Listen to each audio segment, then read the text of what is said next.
Well, hello, and welcome to another Friday re-air of my top 5 favorite episodes. As we approach 500 episodes on the Sustainable Minimalist podcast, I thought to myself, well, won't it be fun to re-air my 5 favorite episodes of all time?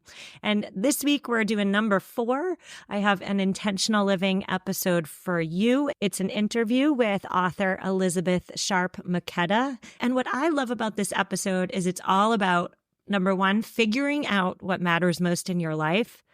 That's the easy part. And then the harder part is getting rid of everything in our lives that's noise, that detracts from what truly matters. Now, before I let the episode speak for itself, a quick note that an episode dropped yesterday for subscribers only. It was all about red flags in targeted ads so you don't get scammed. If you missed it, you can subscribe on Apple Podcast and it'll be right in the feed for you. You could even try the free trial option there. Or if you don't listen on Apple Podcasts, you can subscribe via the Substack link in today's show notes, and it will bring you straight to the episode. Thank you for supporting the show, and enjoy my number 4 favorite episode. Well, hello, listeners, and welcome back. My name is Stephanie Safarian, and you're listening to episode 354 of Sustainable Minimalists, a 3-ish times a week show about intentional and eco-minimalist living. I'm willing to bet that most of us listening, if not all of us, let's be real, but most, if not all of us, have at least once in our lifetime written something lengthy. Maybe it was as simple as a 5-paragraph essay in high school, or maybe it was that dissertation in college, or dare I say, maybe it has even been a book. We've all written something, and I'm willing to bet that for most of us, unless you are Ernest Hemingway or Emily Dickinson or somebody really darn great at writing, that first draft was messy. It was sloppy. It might have been incoherent. That's okay. That's part of the writing process, is writing a terrible first draft. We're not talking about the writing process today necessarily. We're talking about the living process. And that's because there's a lot of similarities between writing and living. We are the authors of our own respective stories. We are in charge, and we each have a red pen in our hot little hand, and we can edit our lives as ruthlessly as necessary. But in order to edit, we first have to face that sloppy first draft. We have to examine it with a critical eye, without judgment, before we can ever attempt to create that masterpiece, that beautiful life story. My guest today is Elisabeth Makeda. She argues that instead of passively letting life happen to us, we each have the power to create the life we want to live. She has written a brand new book, which is out now. It's titled Edit Your Life, a handbook for living with intention in a messy world. And oh my goodness, is this world messy or what? Elisabeth, I'm so thrilled to have you on the show. How are you? I'm great. I'm really thrilled to talk to you. And I've enjoyed so much listening to your podcast, even in the car with my kids who will stop what they're doing to listen. I've so much enjoyed seeing what you're putting into the world. Thank you. Thank you. Well, we're going to talk about what you've recently put into the world, which is your new book. Before we talk about editing our life, before we get to that gigantic topic, why don't you tell us a little bit about yourself, who you are, what you write about, all the good stuff. Yes, all the good stuff. I teach writing for the writing programs at Harvard's Extension School and Oxford's Continuing Education program. Edit Your Life is my 12th book, which is nuts, and my first in this genre of personal growth, which is the genre I love, but through this book learned to write in. And I've got 2 children. My oldest is 12, and my youngest is almost 9.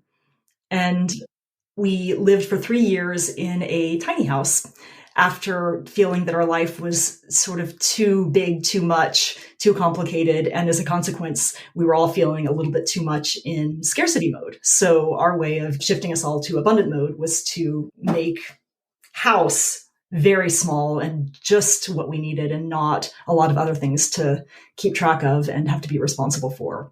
So that freed us in every possible way and was one of the catalysts for this book. Well, you're going to have to come on a second time, Elisabeth, so we can talk about all you gained when you decrease the size of your house. That would be a great episode. So we'll talk about that offline. You're here today to give us all the wisdom that's found in your new book, Edit Your Life. And I have to say off the bat, I love the running metaphor throughout the book, which is essentially, you're the author, you're the boss of your own life, and that means you get to determine the outcome of your story. In what other ways is editing our lives similar to editing a piece of writing, a paper, a book, an email? I love this question. I think it's similar in so many ways. And in either one, there's some lovely creative work, whether it's a book, whether it's a poem, whether it's a research paper, whether it's a dinner party, whether it's a philosophy on parenting, whether it's a whole life. There's some lovely creative work that could take shape in so many different ways. And what I love about editing is that it really comes down to looking closely and trying to ask with love and respect and without judgment, but with curiosity and discernment, what is this thing in its ideal version trying to be? Even clumsily, even imperfectly, what is it trying to be? What is its ideal version? And that includes figuring out what is its version right now. What does it look like? What does it feel like? What is this thing? And in writing, that's, the draft of something might be way overwritten or only the bones or any number of things that are incomplete, but you can tell in it what is alive and what it's trying to be. It's trying to be a tribute to this person. It's trying to be a story that leaves its readers with an emotional souvenir about how important something is. And if we can just scrape away and figure out, here's what is alive, then we can give the writer the ability to shape everything else around that. And same with life, that if we can figure out what is this essentially trying to be, what is at the heart of this life? What do we care about? What gives us energy? That's the way that I often think of it, is what gives us energy? What do we innately feel excited about and feel like it works, like it matters? And then looking at all the other things that get in the way of that and trying to figure out how they can be minimized. Yeah, editing your life is just a different way, in my opinion, and correct me if I'm wrong, but it's just a different way of saying living with intentionality, like paying attention to the life that you're creating and curating that life so that you live your best life, you write your best story. And so, you separate your book into 3 parts, like 3 action steps. The first is examine, the second is edit, and then the third is enjoy. So examine your life, edit your life, and then enjoy your life. So let's start with examining your life. What questions should we be asking ourselves? What should we be looking for when we seek to just step back and look at the life we're creating with a critical eye? What should we be paying attention to? Yes, this is the first step. And the questions are in order. What is this? What is this life that we're living? What does it involve? That could be questions like, how much time are we at home? How much time are we in the car? How much time are we making art if art is important to us? How much time are we reading to our children if that is important to us? And to look at it with an eye for what I think of as pure neutral facts, because part of what will come up won't be the ideal versions of things, but will just be pure neutral facts of what our life is. And then once we've established those and been able to look at those, we would move on to the second question, which is what works?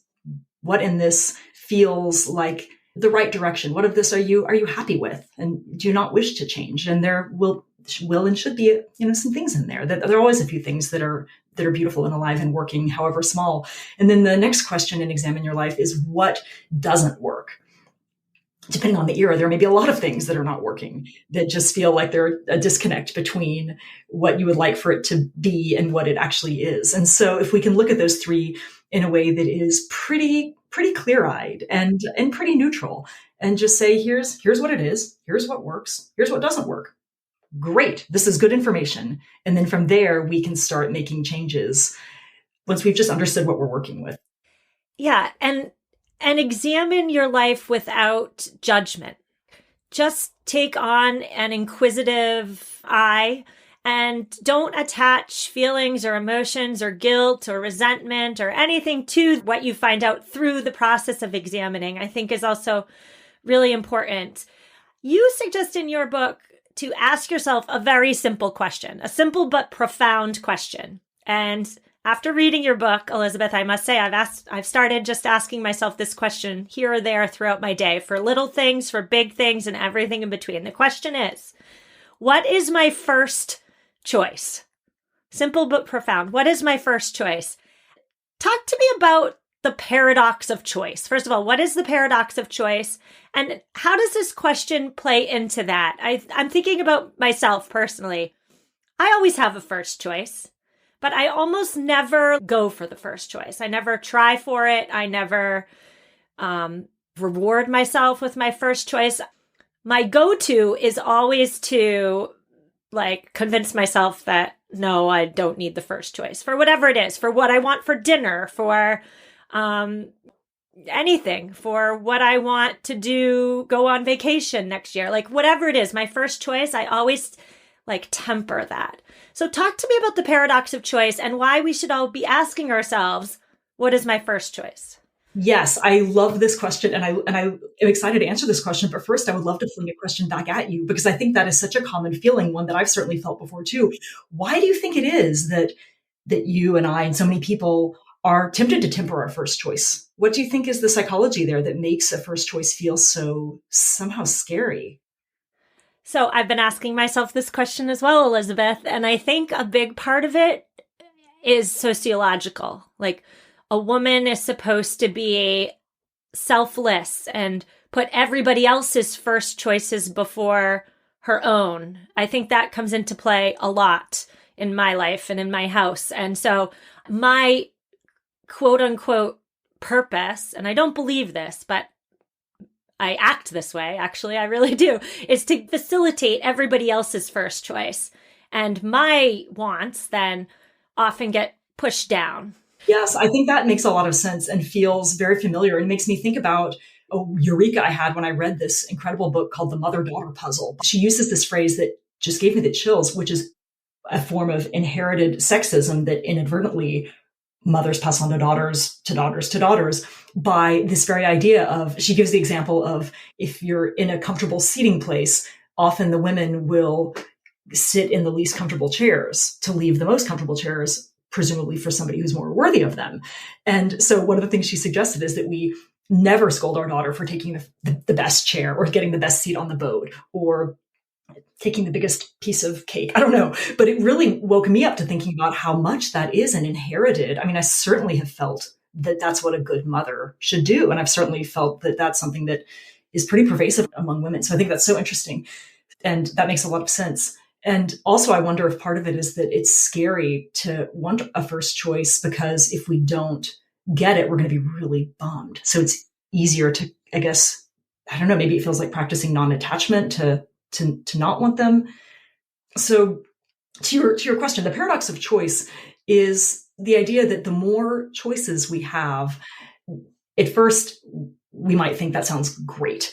But when it actually comes down to the practicalities of choosing, it tends to be very overwhelming. I think of the difference maybe between grocery shopping somewhere like Trader Joe's, where they have 3 kinds of olives and they're all probably going to be pretty good, versus somewhere that has, a whole aisle of olives and you don't know which olives to get. Tiny things like that just feel like you could make the wrong choice. When we think of paradox of choice, we can't commit to one easily because we're afraid of missing out. It's sort of a built-in FOMO that we can't enjoy it fully, because what if it's the wrong choice?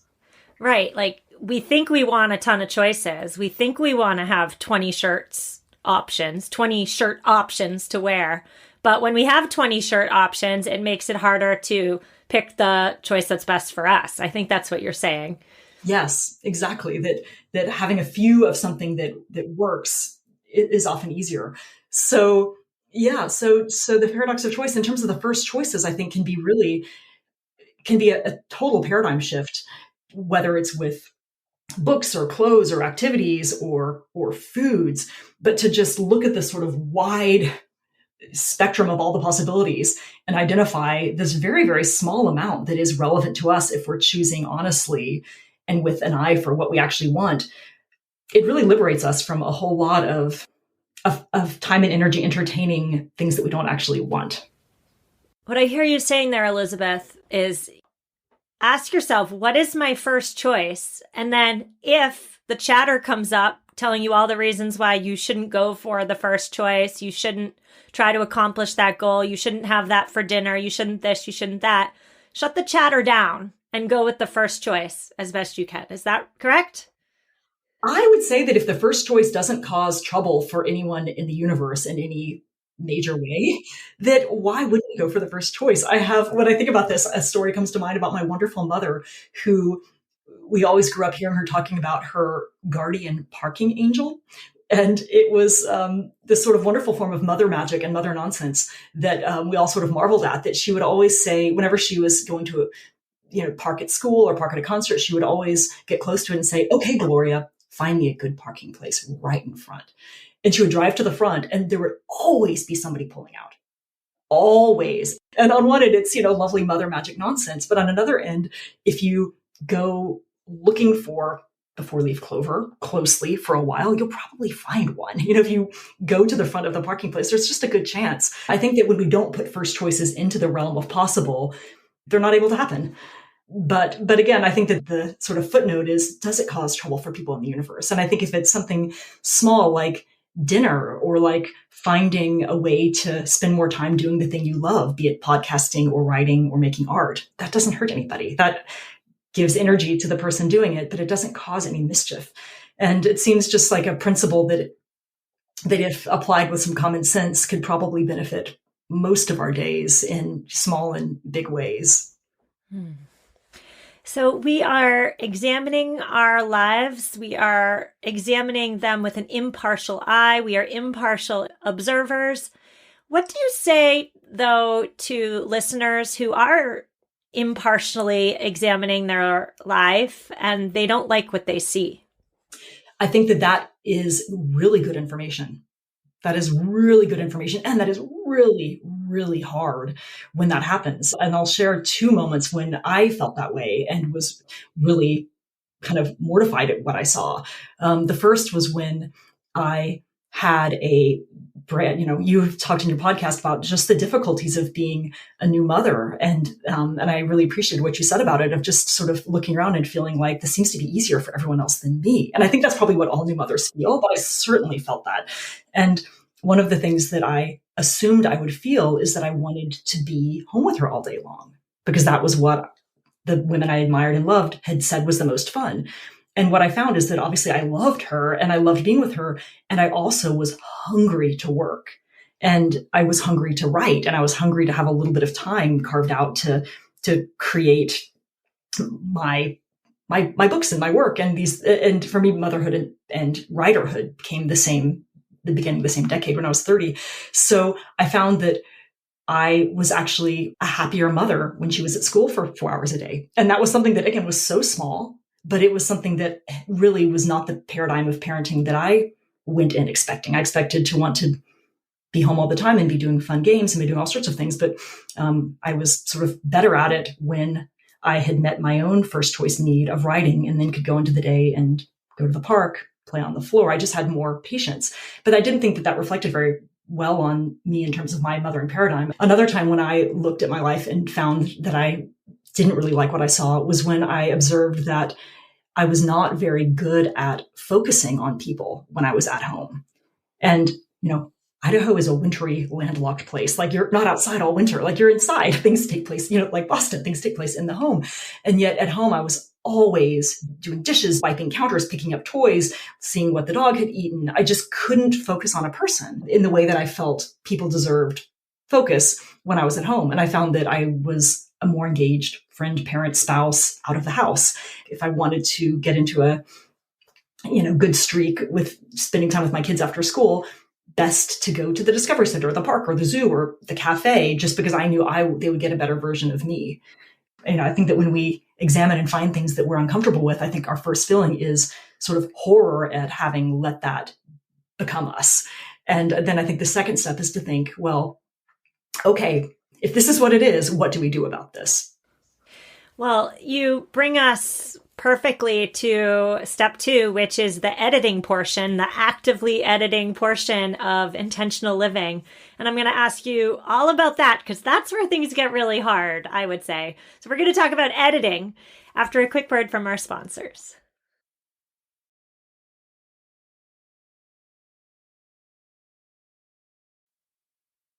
And we're back. Today I'm speaking with Elisabeth McKedda. She is the author of many books, but specifically we're talking about her new book titled Edit Your Life, a handbook for living with intention in a messy world. Before the break, we discussed the examination portion of intentional living, right? Like, so we have this life and we're looking at it. We're seeing what works, what doesn't, what flows, what doesn't flow, what's clear, what's murky. And now we're on to the editing part, the real action-oriented part of living. You suggest in your book that we edit for clarity, for growth, and for generosity. Where on earth do we start and how do we do it?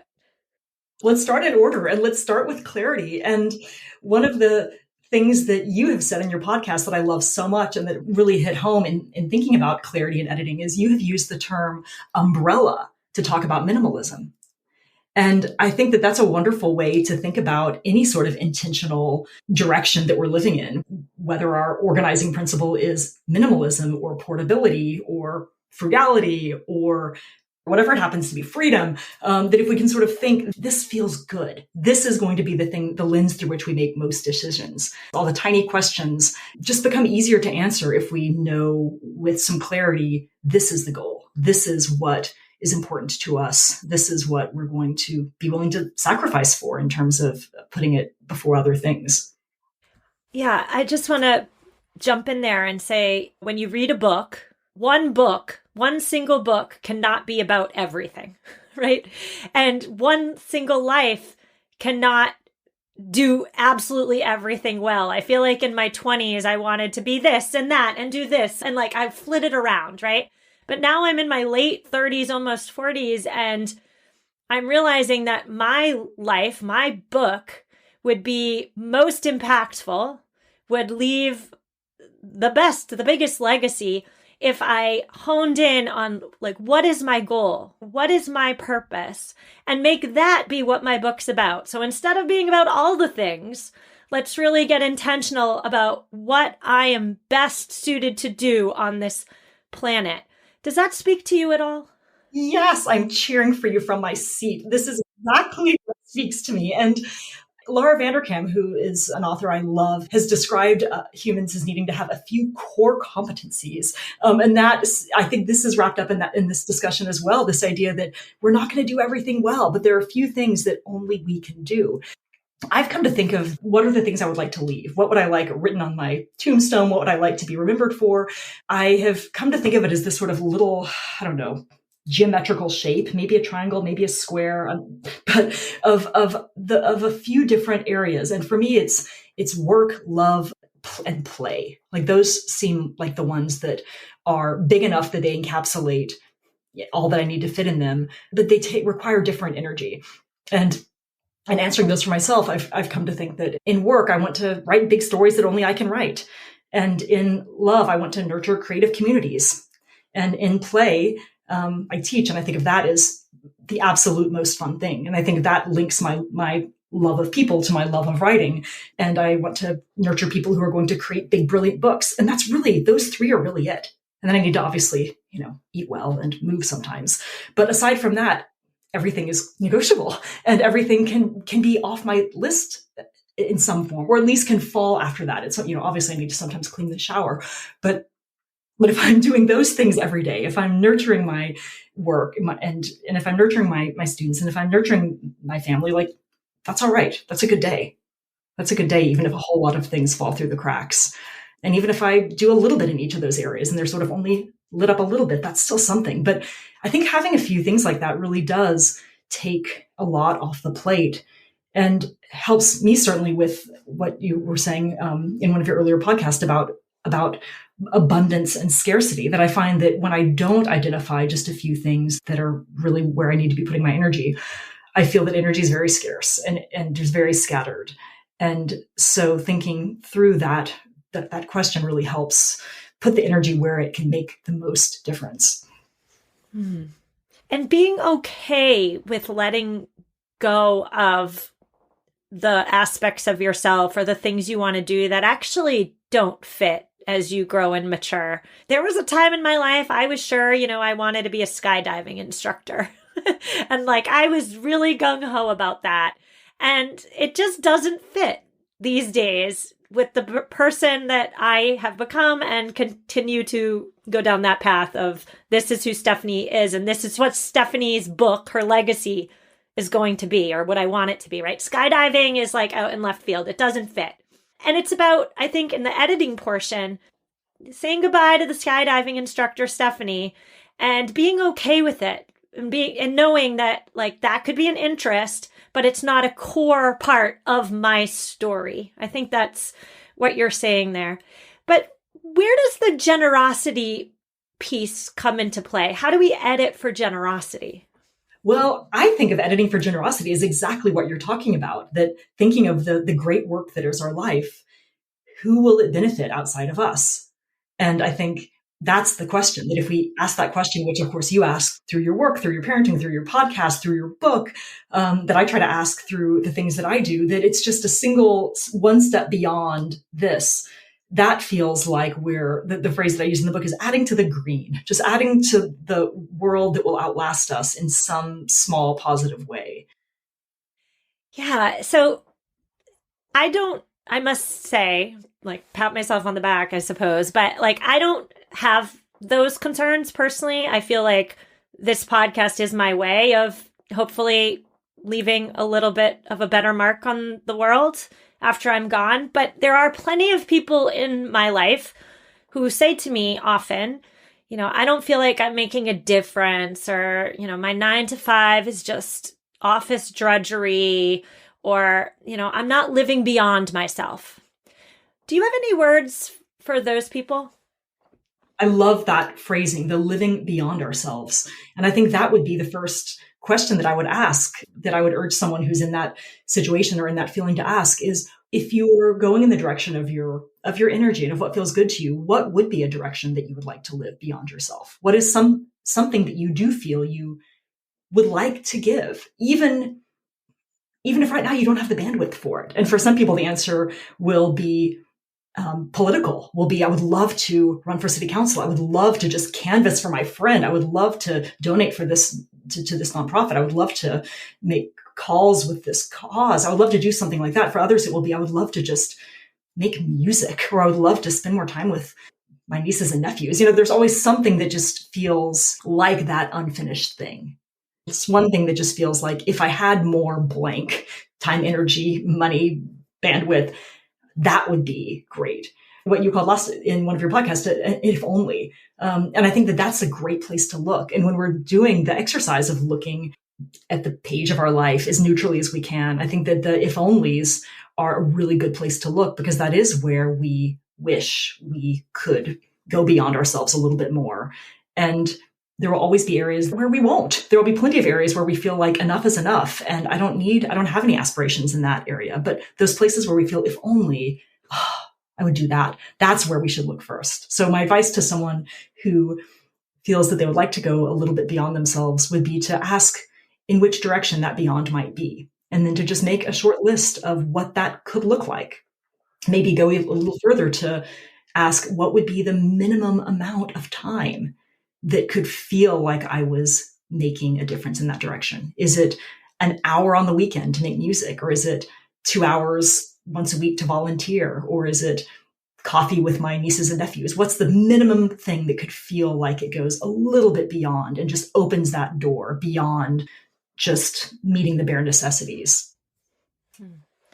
Yeah. And for anybody who's listening who is saying to yourself, whoa, back up, Elisabeth and Stephanie, I don't even know what my story is about, let alone editing for generosity. If you don't even know what your story is about, which is how I felt about 6 years ago, I had no idea what my story was about. I suggest you just try some new things and see what sticks, throw them against the wall and see what sticks. That's exactly what this podcast was.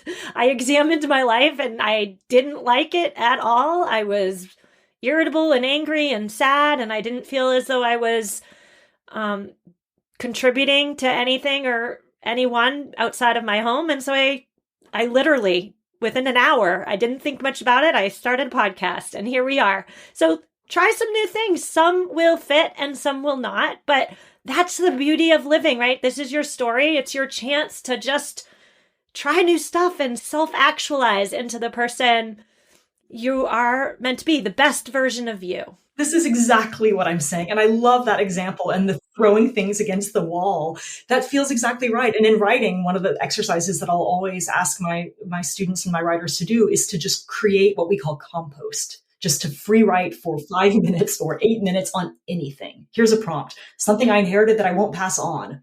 What I did last summer. Just 8 minutes on that. Or if you don't want to write on that, write on anything. And through that, you build so much compost.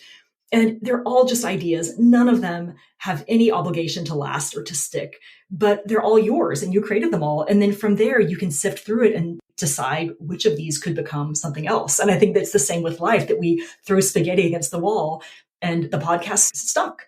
But probably there were other things that didn't stick.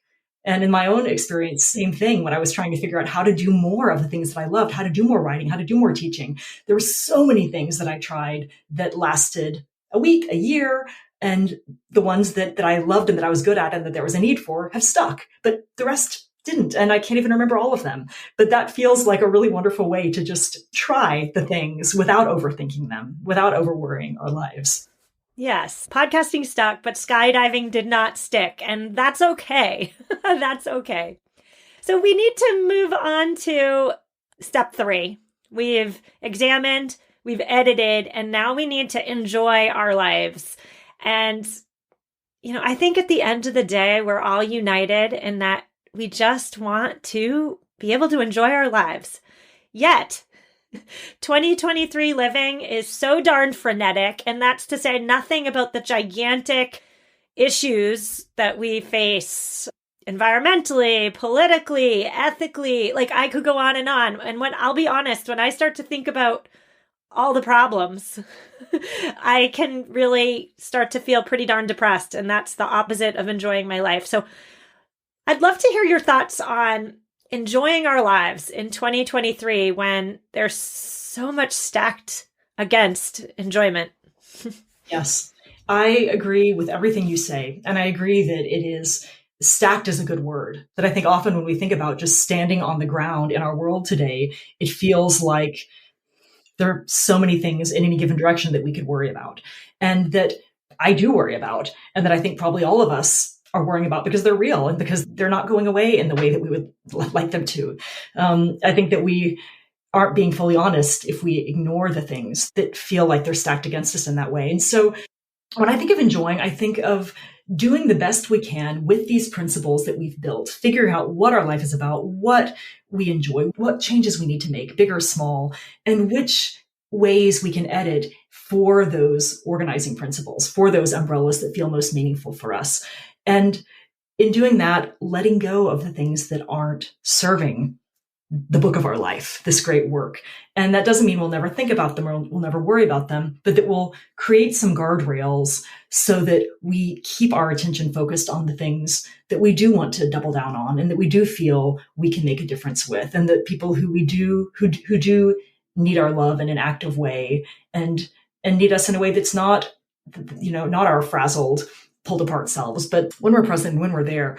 And I think that the best advice I would say for enjoying is really to double down on that one thing or those few things and try to touch those energy sources every day or as often as we can.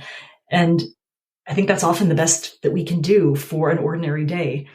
And for exceptional days, I think that all we can really do then is hold on to this sort of, I think of the edited life as this little seed. Like, here are the things, here's the essential Stephanie, here's the essential Elisabeth, here are the things that we have decided really do make up the core of this work of art that is our life. and to try to keep like a pilot light, to keep that alive, to keep some attention on that in whatever small way we can while we're getting thrashed around or while the day tips us this way and that. And then try to get our foot again on the other side. But I think it all comes down to identifying what matters and what is ultimately the souvenir really that we wish for our life to leave beyond us. Yeah, I'm going back and thinking about your triangle that you mentioned earlier. It sounds to me like the recipe for enjoyment or contentment perhaps would be for you to hit those three corners of the triangle most, if not every day. I'm thinking about like my core life story. What is my story about? My story is about this podcast. It's about my family, my core four, I call them, my family. And then I'm a big runner. That's a huge part of my identity. So if I can hit those three corners of my triangle every single day, despite what's going on that's out of my control and despite the freneticness of living, I feel like that's my personal recipe for enjoyment, personally. I love that.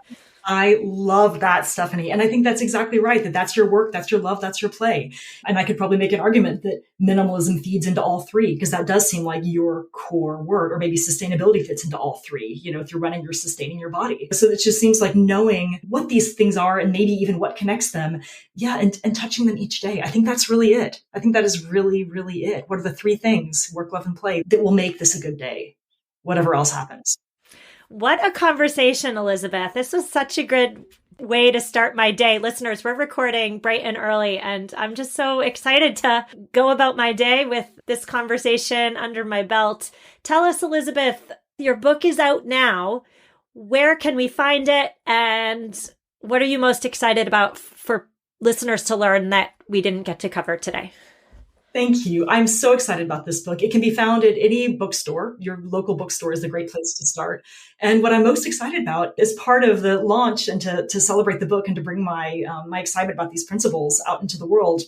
I've designed a free 8-week course on life editing, which is a companion to the book. So people who order the book by the end of the first week that it's in the world can join that course and life edit in real time with a community and try these out on their own lives. So that's what I'm most excited about, of just seeing in real time how these principles work with real people and what kind of conversations stem from sharing them with each other. Well, before we say goodbye, Elisabeth, I just want to read a quick quote from your book that I wrote down and pasted on my wall, if that's okay. You said, "When we clutter our lives by collecting backup plans and objects, courting the opinions of people who don't matter to us, it exhausts us.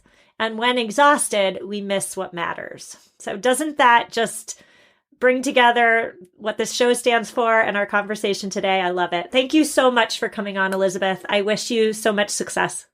Thank you so much, Stephanie. I have loved meeting you and talking with you and listening to your podcast. Thank you for having me today. Listeners, that's a wrap, my friends. Show notes are at MamaMinimalist.com/354. We have a quick eco tip today, and it comes from listener Jessica. Jessica wrote to me and said that she no longer buys chapstick in those plastic tubes. Instead, she uses pure coconut oil. She creates her own on-the-go chapstick, if you will, by putting it in smaller baby food containers, and it makes it so much easier for her to travel with. I love it, Jessica. Goodbye, plastic tubes. The ocean doesn't need any more of those. Thank you so much. Listeners, I'll see you on Thursday. We're talking goodie bags. My daughter's birthday party is coming up this weekend, and yet again, it's an annual thing. I am facing the goodie bag conundrum. I also had a listener reach out and say, what is the deal? Why are all these people buying into cheap plastic junk culture? We're talking about this very pervasive problem yet again on the show. I'm also offering some solutions I've never offered before. I'm telling you what I'm going to be doing at this birthday party that's plastic free, goodie bag free. So I'll see you on Thursday, and I'll see you again on Friday for headlines. Reach out if you need me, and take care.